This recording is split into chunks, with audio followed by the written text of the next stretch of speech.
Meus amigos, muito boa tarde a todos vocês, saudações rubro-negras a todos. Muito obrigado a você aí, companheiro rubro-negro e anti-rubro-negro, que mais uma vez vai participar do debate que eu vou tentar estabelecer aqui com vocês. Espero que vocês se interessem, porque realmente é um tema de muita relevância para nós, principalmente porque nós sabemos que na semana passada, em plena crise do elenco com o treinador, e diante de jogos importantes, o Landim havia viajado com outros executivos do Flamengo para os Estados Unidos, justamente para poder entender a melhor forma de estabelecer uma SAF no Flamengo.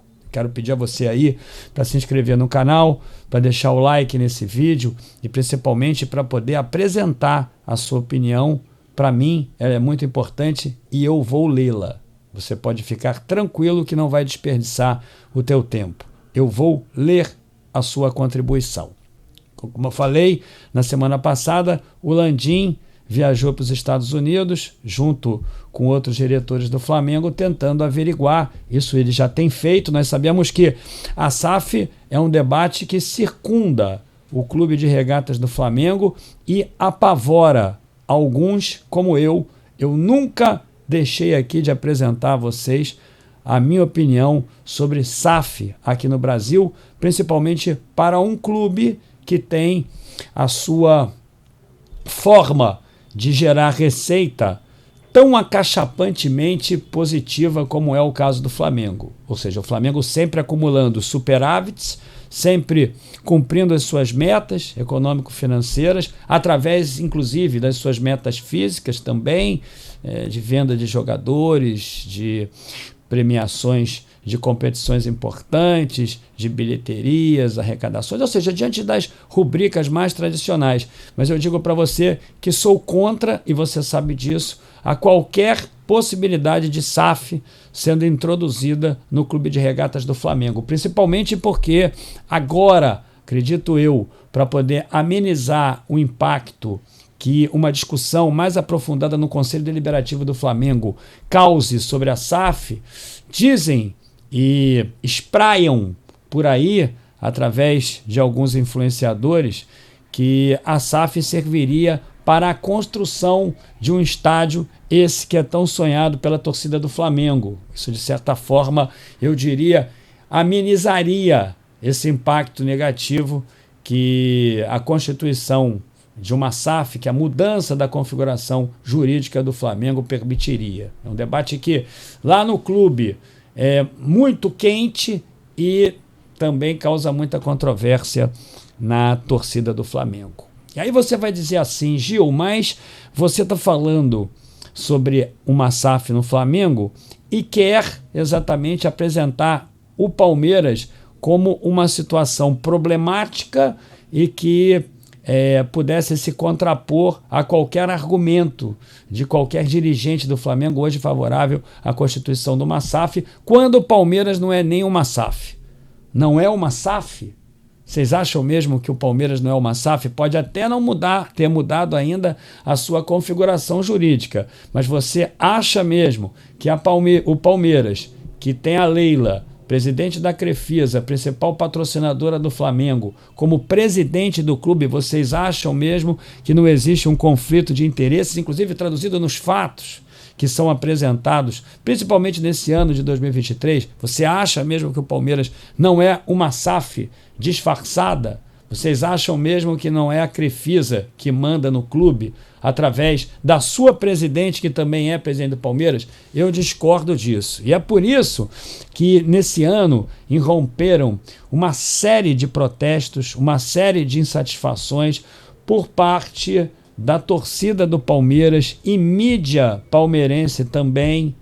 Leia-se aqui alguns youtubers, eu não vou citar o nome deles, mas, aliás, por que não citar? Porque são pessoas expressivas, são comunicadores muito bons e que representam a torcida palmeirense, como é o caso do Fernando, do Insta Verde, do Lugó, da turma do Amendoim, dois líderes muito expressivos no YouTube palmeirense. Eles, de fato, apresentam uma série de insatisfações que eu, como torcedor, posso lhes entender. Você aí, companheiro palmeirense, que está assistindo esse vídeo, você pode estar até achando, em função do modus operandi das minhas lives e vídeos, sempre com bom humor, que esse tema aí está sendo apresentado para poder lhes fustigar.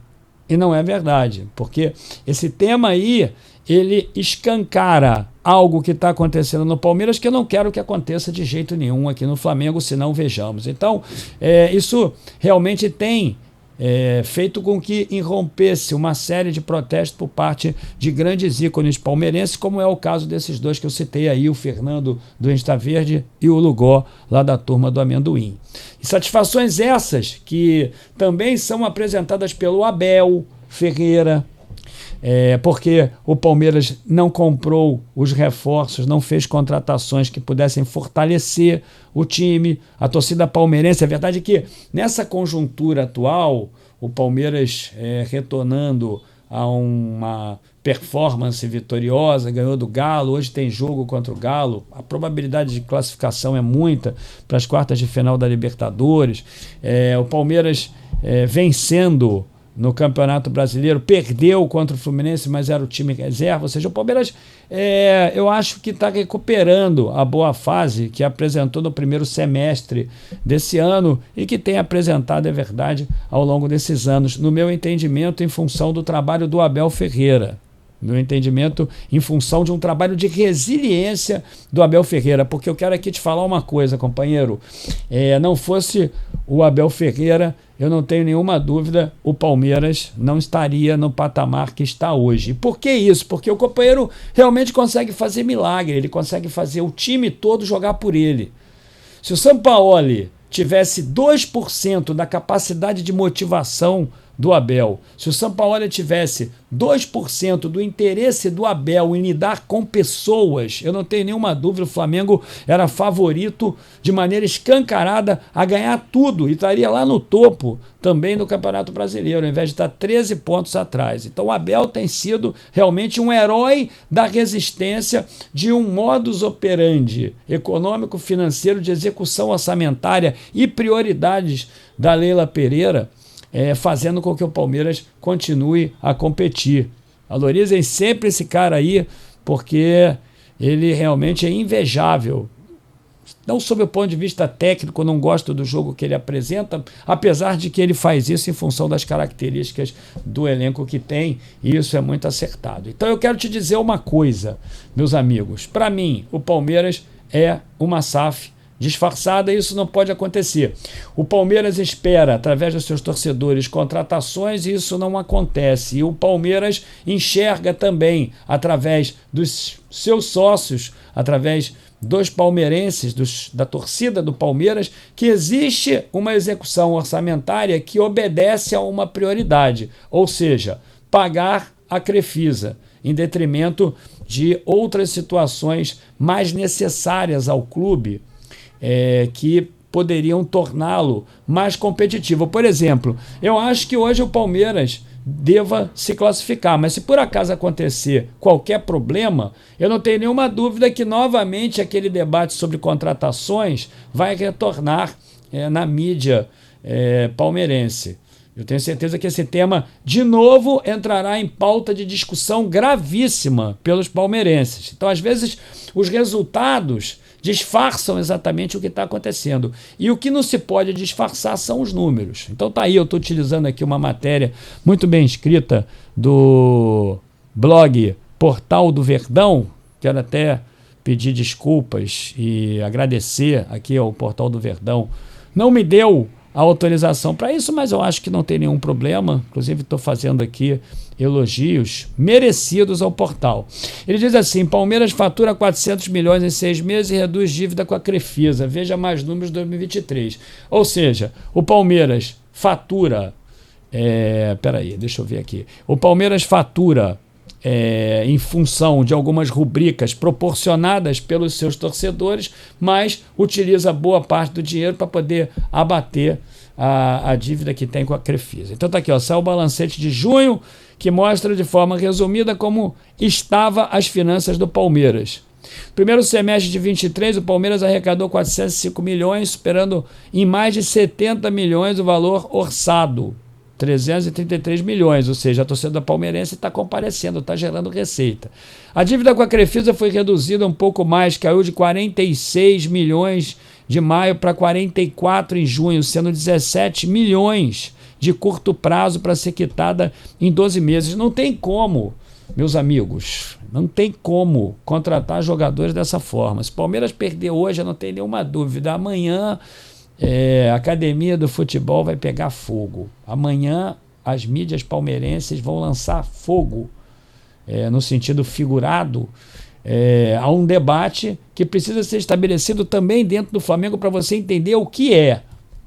Ou seja, uma presidente que também é presidente de uma credora barra patrocinadora e que tem como prioridade o pagamento daquilo que lhe deve, né? E não exatamente a contratação de jogadores, fortalecendo o clube dentro de campo, gerando mais receita para aí sim poder de fato abater a sua dívida.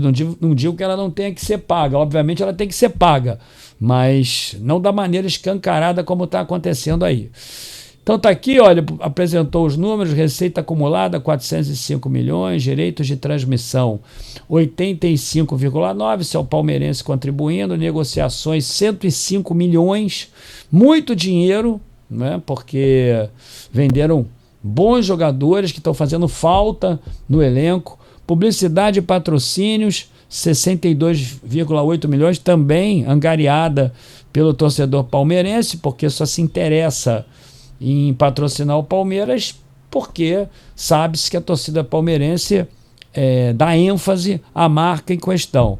Arrecadação com jogos, 32,3 milhões, o Avante, que é o sócio torcedor deles, 27,4, premiações, 22 milhões, dívida, 461 milhões, dívida com a Crefisa, 44,8 milhões, dívida de curto prazo, 264 milhões. Companheiro, eu vou te falar, essa dívida de curto prazo, pelo que eu estou vendo aí, corresponde a mais de 50% que o Palmeiras tem de dívida. Isso é realmente muito grave, porque a prioridade passa a ser exatamente a pagar a dívida que tem. Se o Palmeiras, por exemplo, não consegue conquistar nada esse ano, a situação vai ficar muito difícil, ela vai ficar insolúvel, realmente, porque tem algumas perspectivas orçamentárias com lastro nas premiações advindas das conquistas desportivas. E o Palmeiras já foi eliminado da Copa do Brasil, o Palmeiras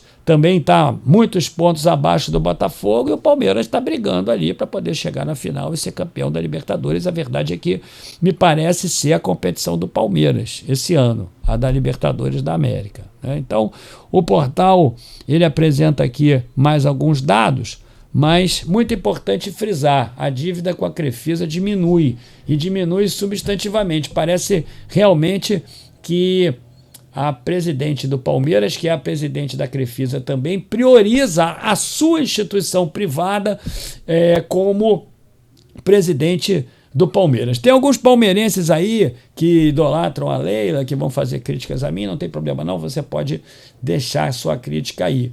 Mas o mote real desse vídeo é justamente mostrar para o torcedor rubro-negro o que pode acontecer conosco, porque entenda uma coisa, quando você estabelece uma SAF, você deixa de ser dono de um percentual do teu clube, e a partir daí essa influência de quem comprou esse percentual passa a ser muito importante também na destinação das prioridades orçamentárias do time. Ou seja, o planejamento estratégico passa a obedecer também a desejos de uma instituição privada que investiu no clube.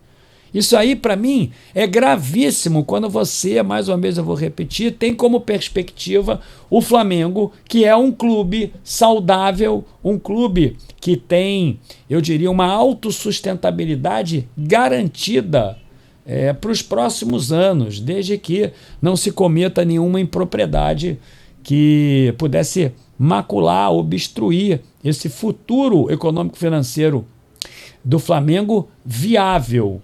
Ou seja, o melhor do país, inclusive. Então, fico pensando aqui, para que botar uma SAF e quem seriam esses que investiriam no clube, que teriam também o interesse de propor no planejamento estratégico do Flamengo, também no quesito econômico-financeiro, na execução do orçamento, as suas prioridades. Eu discordo disso, acho que o Flamengo não precisa disso, nem que seja para construir o estádio. Eu tenho certeza que o Flamengo, com o nome que tem, poderia alavancar parcerias e não gastaria um único real para poder fazer isso. Não tem nenhuma dúvida disso, e eu não quero isso no Flamengo de jeito nenhum. E antes que você mais uma vez diga, Gil, mas o Palmeiras não é uma SAF, eu vou perguntar a você, não é uma SAF? Para mim o Palmeiras é um exemplo de SAF que não tem ainda uma configuração jurídica estabelecida como tal há muito tempo. Se inscreva aí no canal, deixa o like no vídeo, participe desse vídeo aí, diga para mim o que você acha. E hoje, às 10h30, tem a nossa live raiz. Isso mesmo, durante o jogo do Porquinho com o Galo. Tal como foi a live que nós fizemos ontem à noite. Saudações rubro-negra, meus amigos. Até mais tarde, 10h30.